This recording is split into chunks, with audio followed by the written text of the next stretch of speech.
I sometimes see on internet sites where people will say that they had successfully quit smoking, a year ago or 10 years ago. And sometimes they say they had successful quits that lasted for 10 years. Well, I want to point something out. A quit that lasted for 10 years is not successful if the moment the person happens to be telling you about it, they're a current smoker.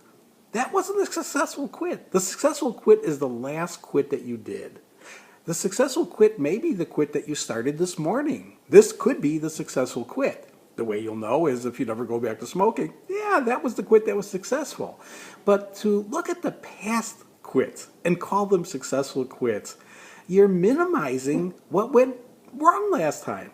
Because let's face it, the last quit failed.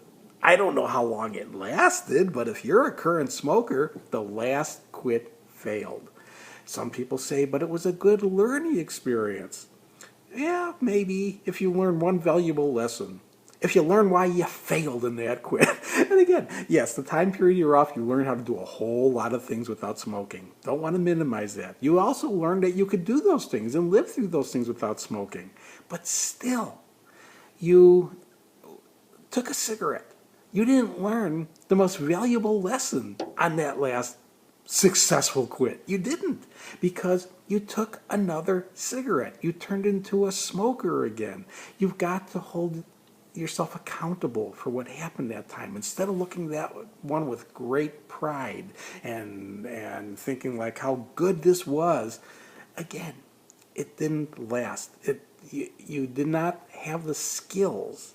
You did not develop the skills of that particular quit to make it go. You want to see it that way. You want to learn what happened that last time so it doesn't happen again the next time. You don't want to minimize what went wrong. That last quit failed. You failed when you took that puff. I can't tell you how often I see people when they use that term on sites or whatever, and other people say, "Oh no, you didn't fail." It's this. They minimize what happened that last time. It's again with the wording they use and slip and puff and accident and they sometimes get the childish terms that they'll use for it. Again, see it for what it is.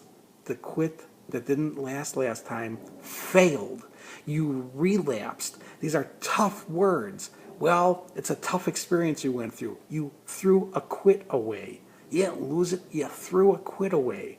And when you throw quits away, there's that possibility that you won't get it back.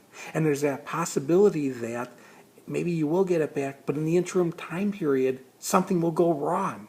An irreversible process. You've got to recognize you're fighting for your health when you quit smoking. You're fighting for your life, and you want to do everything you can to make this one successful, because failing in this could cost you your health and cost you your life, which means you don't want to fail. And if you don't want to fail, it's a matter of making this quit the one that's going to be the true successful quit in your life. And the way that it will be that way is if you continue to stick to the commitment you made the day you started it, to never take another puff.